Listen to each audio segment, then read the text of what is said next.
thank you all for being here today. This is so important why we're here today. Acting Administrator Murphy, thank you for everything you do. We've been to DEA labs together. You have been fighting this every day, and I can't thank you enough. It's been an incredible few weeks for the DEA nationwide. We're here today to announce the historic success through Operation Take Back America. We should remember why this work matters. We're honored today to be here with Chelsea Curtis. She is a brave sister. She lost 2 of her brothers to drug overdoses, 1 to heroin, and her second brother she lost to cocaine that was laced with fentanyl. Chelsea works with us here at the Department of Justice, and she's in the District of Virginia, and she does amazing work, and she is paying it forward by looking out for other victims and their families and fighting this epidemic throughout our country. Thank you, Chelsea, for being here with us. Over the 4th of July weekend, DEA agents executed successful operations throughout this country. One in Columbia, South Carolina, where they seized 71 kilos of fentanyl and 20 kilos of methamphetamine. This is very near the University of South Carolina, where dealers, we all know, often target college kids. They put these drugs in pill forms to go after our kids. This includes a seizure in Fresno, California, also 4th of July weekend. Acting Director Murphy is going to get into details about these, but this is why this is so important, and this is something new that I hadn't seen. 24 pounds of carfentanil disguised as real prescription pills. Carfentanil, we all know, is even stronger than fentanyl. They often call it the elephant tranquilizer. And it was carfentanil in prescription pills to look like oxycodone. That should terrify every parent in this country. In many cases, illegal aliens are doing the work of cartels in our communities. In one recent example, just 2 weeks ago, the DEA arrested an illegal alien sitting in the front passenger seat of a trailer truck that contained over 700 pounds of methamphetamine. 700 pounds. Something else I hadn't seen, they are now putting methamphetamine in a pill form. First time we've seen that, a pill form. Now, a pill form of methamphetamine might not kill you instantly, but it can get you so addicted to meth that it can destroy your life instantly. DOJ attorneys will continue to prosecute these violent criminals, and they're all violent. If you are dealing in these drugs to Americans, to any citizen in this world, you're a violent criminal, and we will prosecute you to the fullest extent of the law. Since January 20th, DEA has been removing this poison from our streets at a historic rate. They've seized over 44 million fentanyl pills, over 4,500 pounds of fentanyl powder, over 64,000 pounds of methamphetamine, 64,000, nearly totaling the same amount that was seized in all of 2024.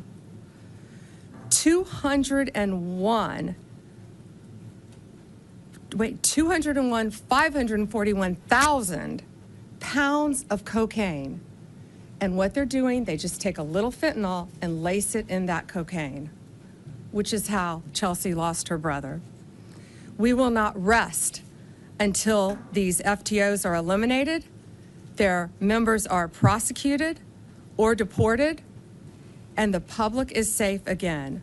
Thanks to President Trump, we're able to take the handcuffs off our law enforcement officers, our great men and women at DEA who are out there every single day risking their lives to protect us and to protect our families. One Big Beautiful Bill enhances our law enforcement capabilities by also including money for technology that will help our agents catch these criminals. And they're getting so sophisticated. And Acting Director Murphy is going to explain to you. I've never seen anything like this either in my entire career as a prosecutor, how sophisticated they are in smuggling these drugs into our country. Now, I'm going to let him explain that to you with a truckload of cucumbers that came into our country. In addition to One Big Beautiful Bill, the Halt Fentanyl Act that was passed through Congress is now headed to the White House. That will help us because it analogs. Previously, these drugs that were coming into our country, they would change the precursors as fast as they can so they wouldn't be illegal coming into our country. No longer with the Halt Fentanyl Act. Also now, if a criminal is in possession of 100 grams or more of any fentanyl-related substance, they will face 10 years in prison minimum. President Trump, the Department of Justice, and the great men and women at the DEA will continue to fight to make America safe again. We will fight from Tampa to the Twin Cities, from Nassau County to the Golden Coast, and I can't wait for you to hear these recent cases that were just made. And to the Angel families and our incredible Angel sister who lost two brothers to drugs, and everyone affected by fentanyl, know that every day we will be out there fighting for you and your loved ones. The most important reminder we can give you here today, to high school kids, to college kids, to parents, to talk to your kids: do not buy, take, accept any drug, any prescription drug from anyone off the street, even if it's a friend. Do not accept it. This is why. This is a real Adderall pill. This is a fake Adderall pill. You can't tell the difference. These are laced with drugs that could kill you. Over here,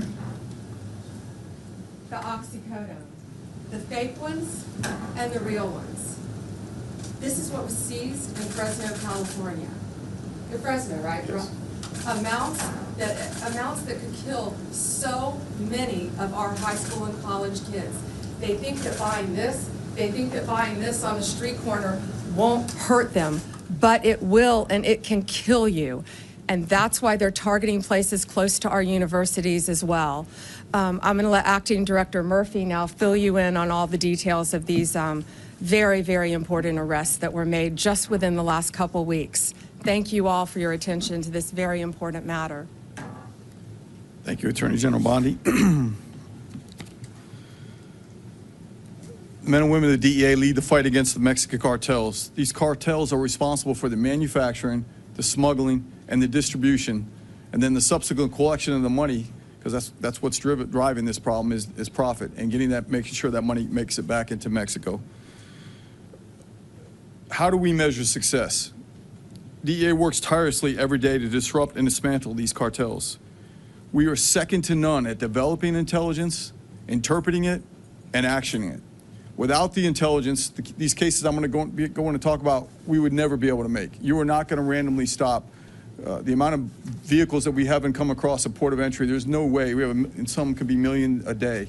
There's no way we're going to be able to stop every vehicle, search it, and find this. Without the actionable intelligence, the technology that we're hopefully going to be getting based on the new bill will help us get better at doing our job and preventing this stuff from making it to the street in the first place. But we recognize that's not enough by itself.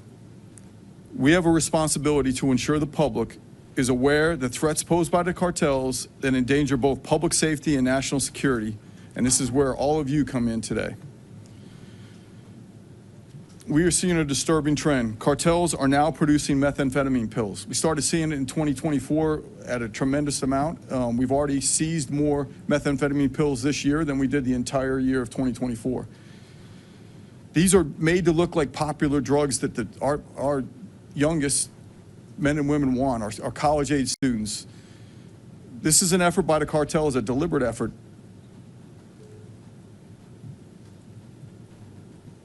Our young men and women are not seeking out methamphetamine pills. They're not seeking to get that. Unfortunately, they're being deceived into a life of potential addiction. We are fighting back, bringing this fight to the front lines. Fentanyl remains the leading cause of death for Americans between the ages of 18 and 45. Fentanyl and methamphetamine together are the toxic evidence that cartels have no value of life. Over the past few weeks, as the Attorney General mentioned, we've made historic seizures in multiple cities targeting these cartels who were recently designated by the President as foreign terrorist organizations. Attorney General spoke about Lexington, South Carolina, right outside Columbia University, University of South Carolina and Columbia, 156 pounds of meth. There was also, 156 pounds of fentanyl, along with meth, weapons, cash, and an illegal alien that had previously been deported twice. Fresno, California, the 24 pounds of carfentanyl, that's frightening. That's a large amount of any drug, let alone carfentanyl. That cannot hit the streets. Luckily, we were able to stop it from getting the street. Gainesville, Georgia, suburb right outside of Atlanta. The 706 pounds of methamphetamine the Attorney General made mention of hidden in a shipment of cucumbers that crossed the Mexican border. Obviously, DEA intelligence led to that. We had not seen this unique. It was not a standard size kilo packages. They were cut in half, and they were built into the boxes that contained the cucumbers. So when you picked up a box, there was no way. So the average trooper or anybody stopping that truck, that 18-wheeler that had tons of cucumbers on it, opened up the back and looked. Unless you knew you were looking for this, there's no way you would have found it. And again, one of the individuals arrested there, an illegal alien deported twice, most recently after serving a federal conviction for drug trafficking, cocaine. Minneapolis, Minnesota, 889 pounds of methamphetamine. Again, one of the persons arrested in that case previously deported. Kern County, California, in Bakersfield. Along with our partners, we shut down a meth conversion lab. This is where we see where meth comes across the border in a liquid form, has to be converted back into something that's usable. It's useless in a liquid. It's converted back into crystallized methamphetamine. So very dangerous for the neighborhoods when you live in those areas. Toxic chemicals. This is some of the very, very toxic. The house easily explodes with the chemicals they're mixing. They seized 240 pounds of crystal meth that was finished and another 150 pounds of liquid meth that was in process. Galveston, Texas, along with our other federal partners, CBP and others, we were able to seize 1,700 pounds of methamphetamine worth over the $15 million hidden inside a vehicle that was crossing into the United States.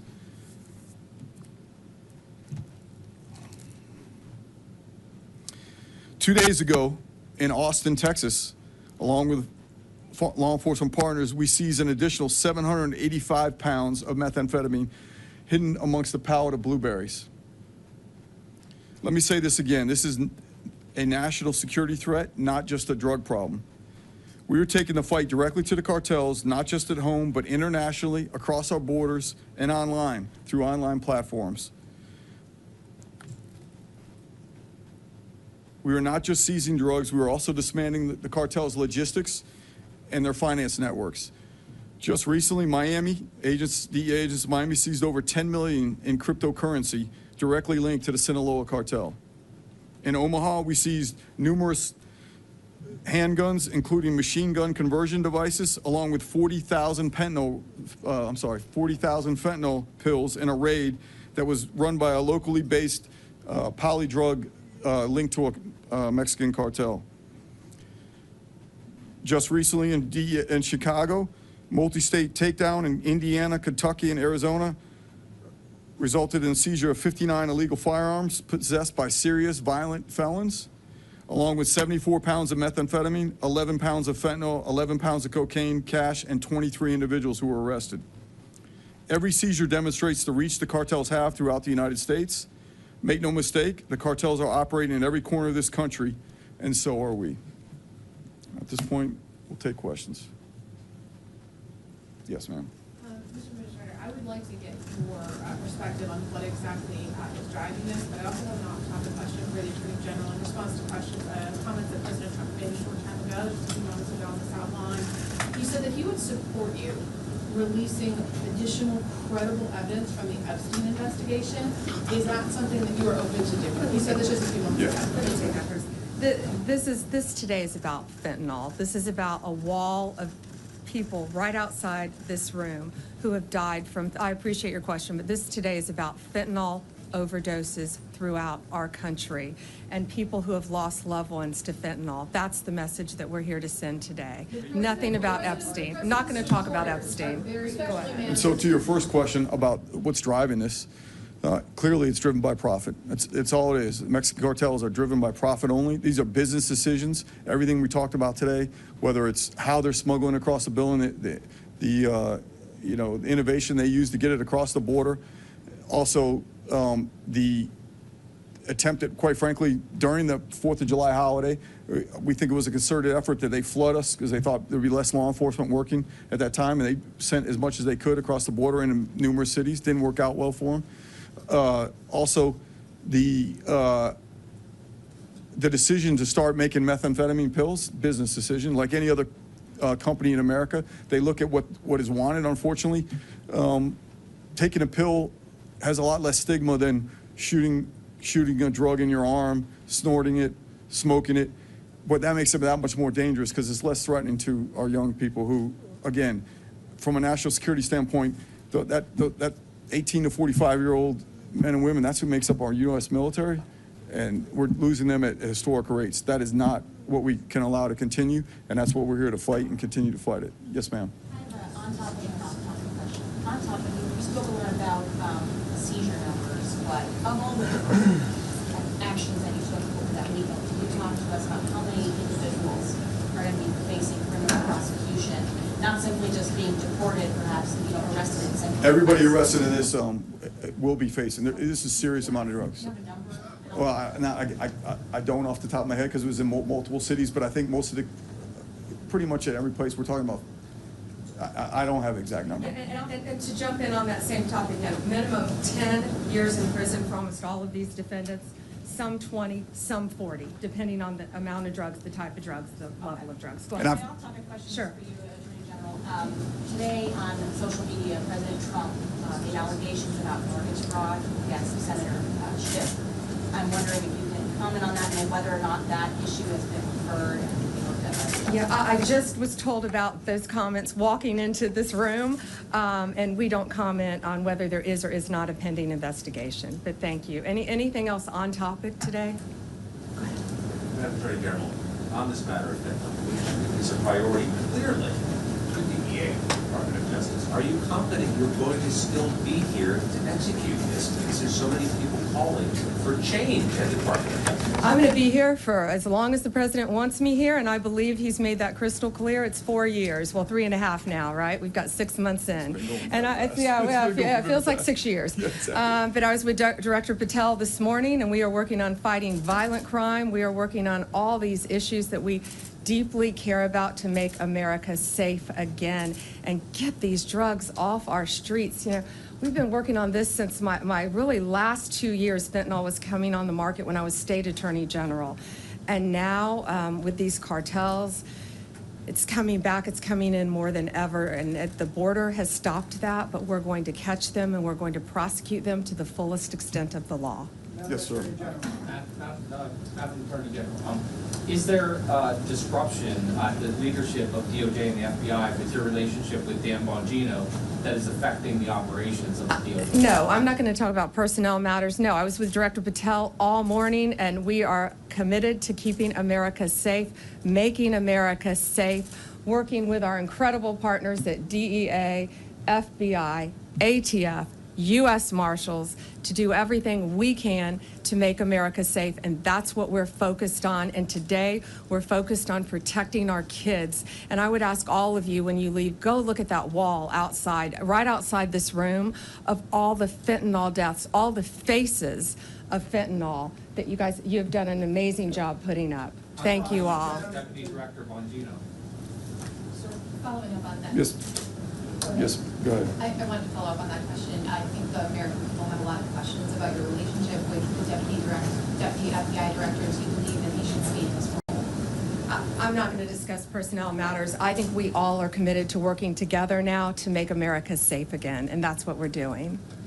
Only on topic, guys. Go ahead. First of all, I believe when you're in a public forum, you can choose or not choose to answer any question, but I don't believe it is your right to ask us. Restrict those questions. That said, I will keep this on topic. Thank you. How can you keep America safe again when the president's budget for 2026 cuts DEA by $212 million and the FBI by $500 million? Do you support those cuts? Do you think they will harm your capacity to fight crime? Well, it won't. That's a great question. It won't harm our capacity to fight. I'll tell you that. We can always do more with more, but we can do more with less, and that's what we're committed to doing. The big, beautiful bill also adds a tremendous amount for us in combating especially the drug crisis, billions of dollars, I believe. I think it's $500 million. Yeah, let me see, $3.3 billion in the big, beautiful bill to combat drug trafficking, support the prosecution of immigration matters, and gang-related crimes. So that crosses all agencies as well. So that bill will greatly help us as well, in addition to the budget. We also have a $3.5 billion reimbursement fund for state and local agencies that are enforcing the Immigration Act, drug and human trafficking laws. And human trafficking is also something we're not talking about today, but is very, very important to us. Yes, there are billions of additional dollars in addition to the original budget. So that was a great question. Thank you. Thank you, guys. I think that's Ma'am, all. the president said today you would release credible files related to Mr. Epstein. Are you prepared to do that, and when would you do that? Our memo today, our memo speaks for itself, and we'll get back to you on anything else. I haven't seen all of his statements today. Thank you. And how would you respond to the MAGA base that has expressed a lot of frustration about this? We're going to fight to keep America safe again, and we're fighting together as a team. That's what's so important right now. You know, we've got a war on drugs. We've got a war on human trafficking. We've got cartels in this country, and we are going to do, we've got foreign adversaries around this world as well. And we're all going to work together as a team to fight to keep America safe again. And I can tell you that's what we're all committed to. Thank you. Thank you all for being here, and thank you for, please show these pictures today. Thank you. If anybody needs B-roll, there's B-roll, especially of the cucumbers, the thing I talked about, some great video of that. If you need it, Shanaz, we can get that to them. So there's plenty of it, yes. So is there anything new on Canada? The president has talked about with respect to tariffs, the fentanyl concern from Canada. Have you seen anything recently that would be useful for the public to know about fentanyl from Canada? I can just say that I myself have met with Canada, but I'm going to leave the rest of that to the president on those. But we've met and had discussions, at least on 2 different occasions. And we're going to do everything we can to keep every border safe, not just the border in Mexico. And the reason we wanted you to look at the cucumbers, I've never seen anything like it. There's a video of it that they'll get you. But when you took the cucumbers out of the box, they just look like a normal vegetable crate. And they even changed the packaging and the shape of the kilos to fit underneath the cardboard, where it was virtually impossible to detect, but they did detect it. So, and some of these new funds will help us with technology to continue to take these drugs off our street. Thank you all, and thanks for covering this. Can you get us the number of charged individuals charged? Yeah, we can do that. Yeah, we can do that. and they can get you the time they're facing too, whether it's 10, 20, or 40 years, depending on the bills. Thank you. Thank you, guys. Appreciate it.